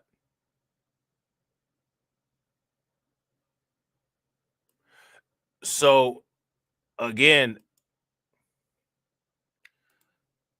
this is what we're looking at. We're looking at a bloodbath on the charts, and it's gonna be a bloodbath, and it's gonna stay a bloodbath for a while. You know what I'm saying? Bitcoin, Ethereum funding rates remain negative amid market volatility. Okay.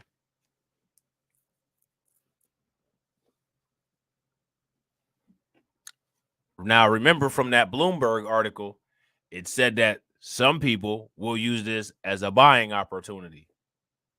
That's what I plan on doing.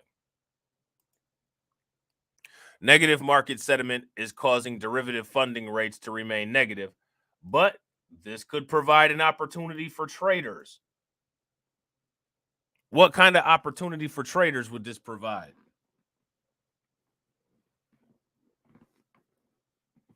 That's the question. What kind of opportunity for traders would this provide? This is an article from September 1st of 2022. Okay. The funding rates for Bitcoin and Ethereum, the leading cryptocurrencies by market cap, remain negative for derivative traders, suggesting a potential short-term bull signal. So remember, a short-term bull signal. Short-term, not long-term, which means that these conditions are not fixed. These are just things that you have to deal with, like it says, in the short term. The Federal Reserve's recent interest rate hikes and plans for future tightening of policy have placed increased pressure on markets across the globe. This past Friday, Federal Reserve Chairman Jerome Powell reiterated his intent to counter inflation with higher interest rates in the near future. So, again, let's just talk about that as monetary policy. Is that strategy working?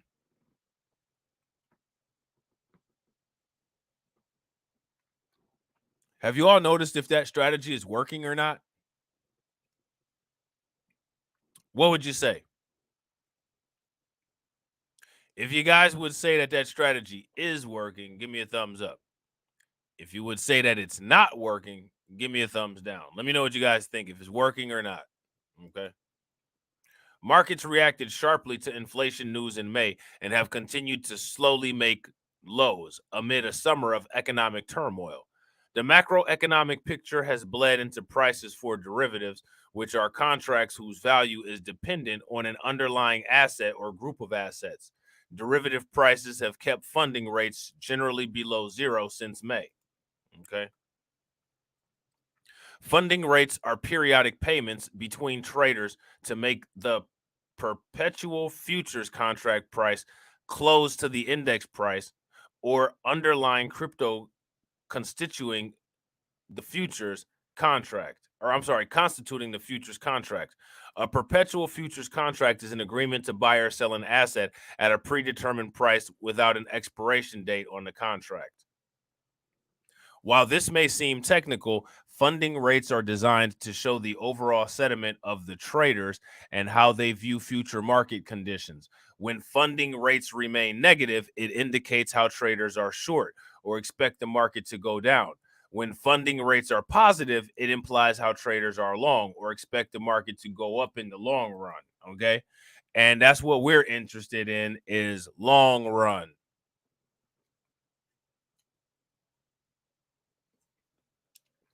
That's what we're interested in, is long run.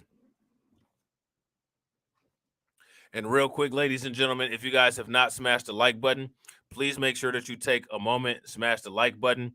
Also, if you're not subscribed to the channel, please make sure that you guys hit that bell icon twice and subscribe to the channel. All right. Right now, it looks like we have a total of 4 live viewers. Shout out and thank you to all 4 people that are watching. And we got 3 likes. If everybody can take a moment and smash that like button, that will get us to 7 likes, which would be great. And also make sure that you guys share the video out. And if you guys know people who are interested in cryptocurrency, make sure that you guys tell them about the channel. Okay. So now here it says the sample chart above from crypto analytics firm CryptoQuant shows how funding rates under zero indicate that most traders expect lower Bitcoin levels to come. All right. So now it could possibly go lower than what it is right now. My brother and I was talking. My brother said that he thinks that it might go down below 10,000. I don't know if that's true or not. I don't know where he's getting that from, but what it is saying is that lower rates, or I'm sorry, lower prices are to be expected. So, you know what I'm saying? While funding rates above zero would show that traders expect higher future prices. Negative funding rates show that many market traders are bearish. However, this brings opportunities for potential buyers of future contracts. Okay. Changes in parts of a funding rate can affect market sentiment and opportunity. Interest rates and premiums make up a funding rate. While the interest rate is often fixed, the premium can be determined by the difference between the perpetual futures price and the index price. A negative funding rate indicates that perpetual prices are below the mark price, which means that a short position pays for the longs, according to Binance, a leading derivatives trading exchange.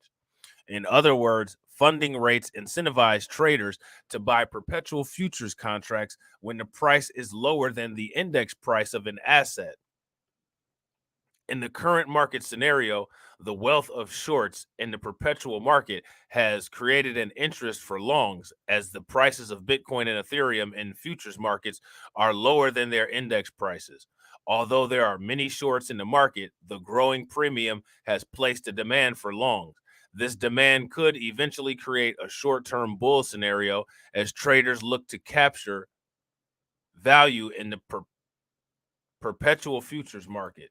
Okay.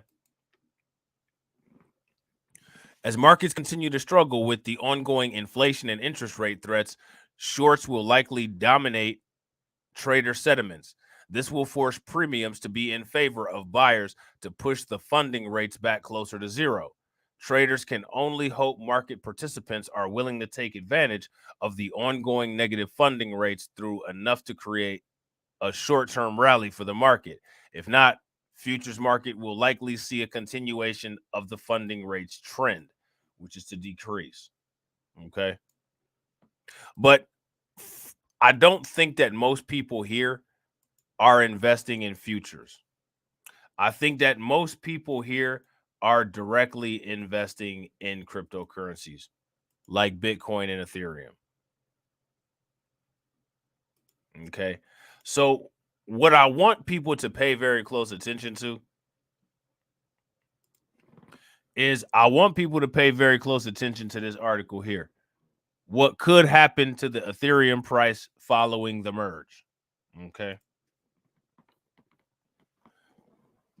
This is important because this is going to tell you what could possibly go on with your money if you're an Ethereum investor. Okay. What could happen to the Ethereum price following the merge? The Ethereum price is expected to induce a period of high volatility in the crypto markets, with some anticipating a move to the downside. Okay. So now this article here was published on August 25th of 2022. Now it says that traders are anticipating higher prices in the $1,850 to $2,000 range in the lead up to the merge. Now, we're not seeing that right now.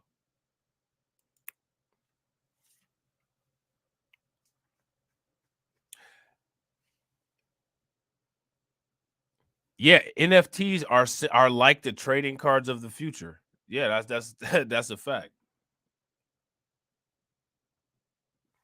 NFTs are like the merchandise of the future.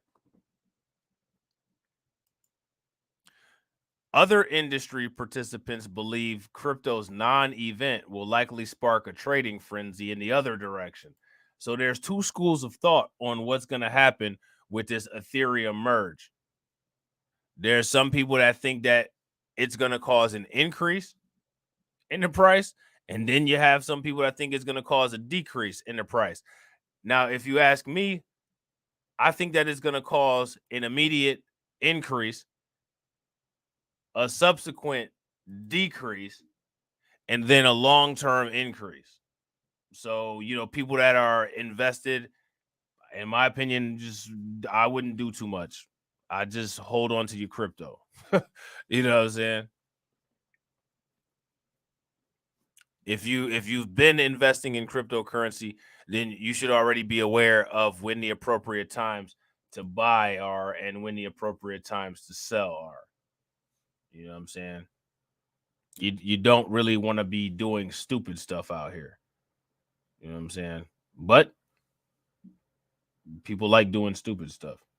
You know what I'm saying? So there's that. Now that Ethereum's network transition to proof of stake is right around the corner, traders are placing bets in crypto derivatives and spot markets in anticipation of future Ether price moves on the other side of the merge. The Ethereum merge is thought to be the most significant upgrade event in crypto industry's history. A lot is riding on the successful switch from proof of work to proof of stake and is likely to affect the price of Bitcoin and Ethereum significantly. So now that's interesting because we haven't explored the potential effects that the merge could have to Bitcoin's price.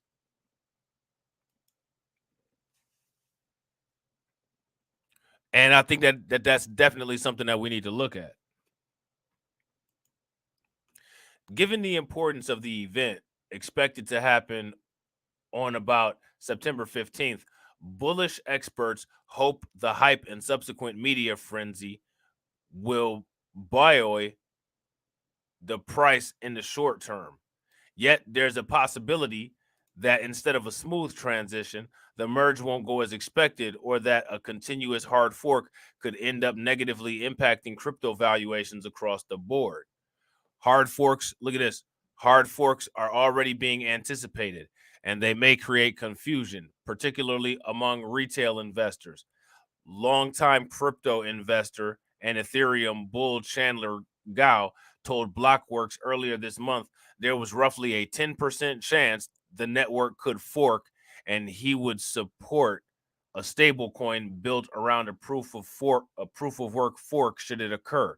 The major stablecoin issuers have all said they will honor redemptions solely from the canonical proof of stake Ethereum chain. Okay. So there's a lot of talk about the fork. So in my opinion, it seems like it's kind of likely that this is something that's going to happen. Okay. The merge could also very well shape up to be a buy the rumor and sell the news event, a common scenario in speculative markets that see prices raise ahead of anticipated news catalysts before falling again once news is officially confirmed, beginning frenzied sellings.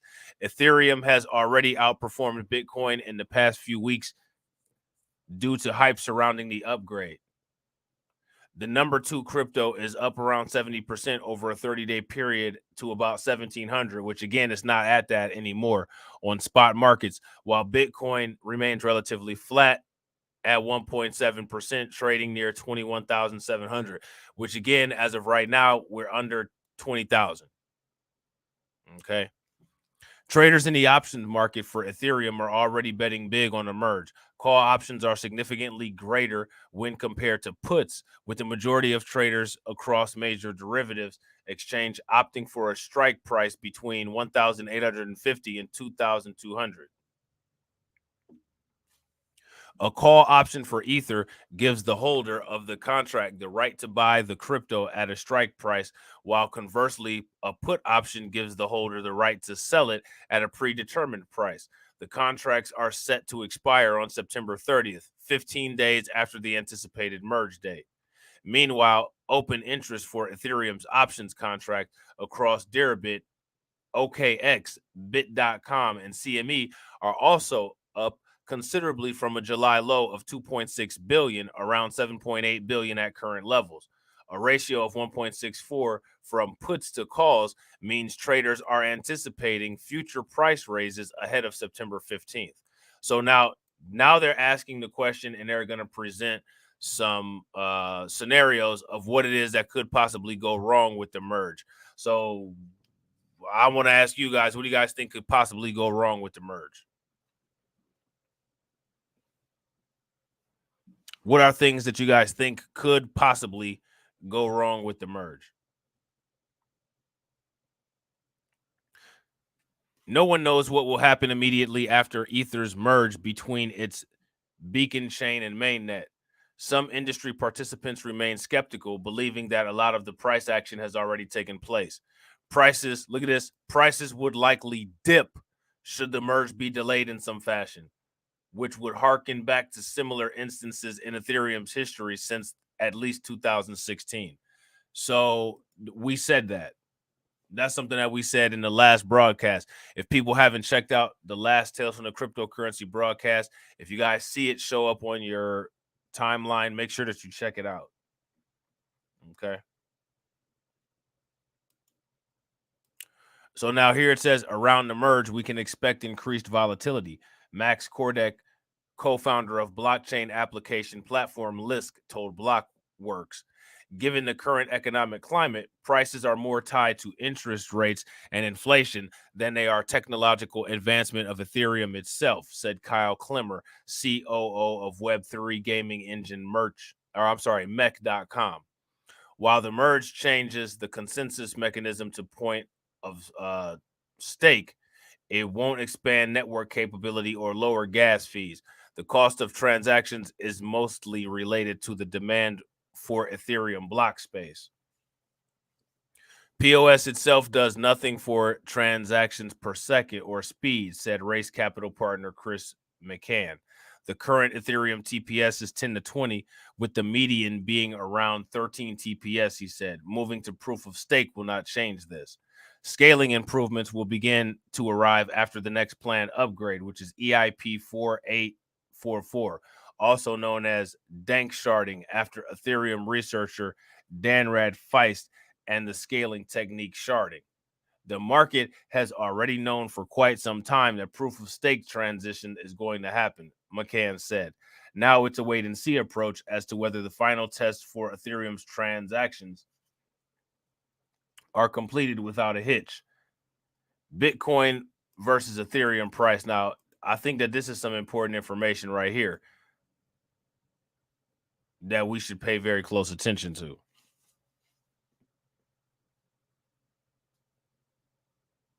And I agree, crypto is connected to NASDAQ because NASDAQ is more tech oriented. You know what I'm saying? Crypto is purely tech. You know what I'm saying? So now here it says one way to see how the market values the upcoming merge is via the Ethereum Bitcoin ratio, according to Nicholas Cowley, strategist at Daily FX. This spread has been moving higher since June this year as Ether outperforms Bitcoin. And from a technical point of view, it has a lot more to go if it is to test prior heights made in June of 2017 and January of 2018, he said.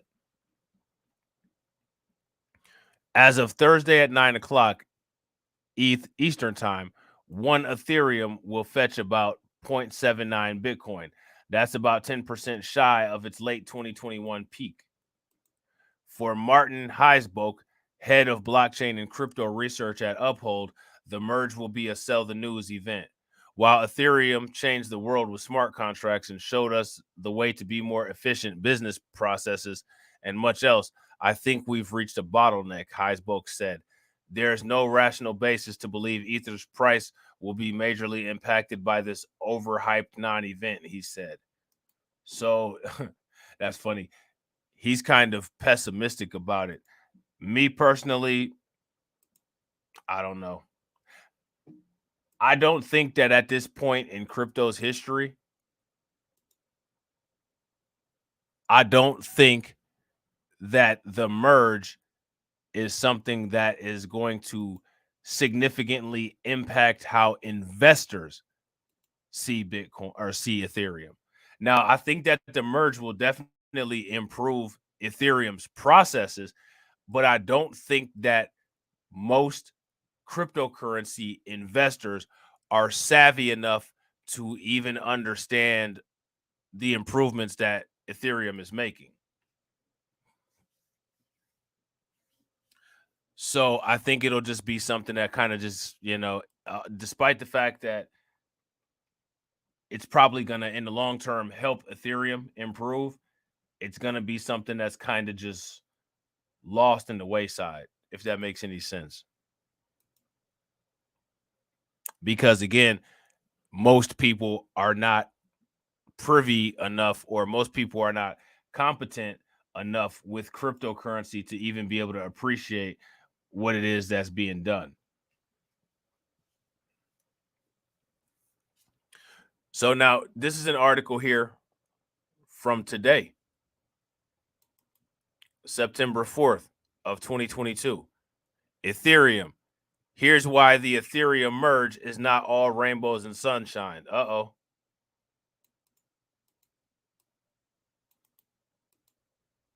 They don't think that the Ethereum merge is all rainbows and sunshine.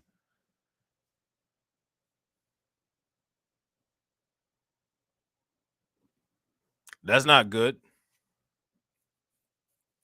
We're gonna be out here like Stacey Dash. Ain't no sunshine. You know what I'm saying? The merge is around the corner, and the Ethereum price, and the Ethereum developers may be on cloud nine. However, there are a few concerns that have been finding their way around the crypto market lately. However, the Ethereum community is growing skeptical of the much awaited merge. All right. So Ethereum investors are getting impatient. They're becoming skeptical. And I think that that's reflecting in the price. That's why it's down to about 1,500. You know what I'm saying? These things are very price sensitive. They reflect in the price. You know what I'm saying? The issues regarding the merge have also been discussed in a recent Altcoin Buzz YouTube video. The first problem addresses the stablecoin market, as most stablecoins are locked in smart contracts on Ethereum. This presents a threat to the stablecoin stability, and we know how Luna crisis exposed the stablecoin vulnerability. Maker DAO even signaled the harm surrounding the merge recently. In a video, it was even claimed that major stablecoins, such as US dollar Tether and US dollar coin, may even lost their peg due to negative funding. The merge could also lead to a perpetual contract backwardation as the futures trade below the market spot price. There's even a growing possibility of network outages or downtime during the transition of proof of stake. Now that's going to be really bad. The merge also poses a risk to DeFi. As noted earlier, Aave started a governance to vote to temporarily pause ETH borrowing. The proposal is based on mitigating the risks of high utilization due to the ETH proof of work hard fork. Okay. The risk in ETH market is driven by users potentially benefiting from the ETH POW by borrowing ETH before the merge. Binance also claimed that it will pause ETH and ERC20 deposits and withdrawals during the upgrade. Okay. Does ETH take a hit? At the moment, ETH is struggling amid strong bearish headwinds in the market. According to CoinMarketCap, ETH is available at 1,564 after a recent sell-off, but it has shown resilience over the past 4 weeks with 4.27% gains despite mild losses since September 2nd. Furthermore, the community expects that a successful merge can uplift the price trajectory for Ethereum eventually. It remains to be seen what the merge will bring to the table as we continue to reel under the bear market. Okay. So we shall wait and see. We shall wait and see what happens. Okay. Meanwhile, what I'll be doing is buying that dip. You know what I'm saying? And looking for staking opportunities, which in my opinion is what most people should be doing. So with that being said, ladies and gentlemen, the next stream will be on Blacklight Revelations news, reviews, and reactions. If you're not subscribed to that channel, make sure you take a moment and subscribe to that channel. Also, if you have not hit the bell icon twice, make sure that you hit it. Also, make sure that you smash the like button. If you're watching this on the replay, make sure that you leave your boy a comment. I appreciate everybody who came to watch this video, and I will catch you all on the next Tales from the Cryptocurrency. All right? Peace.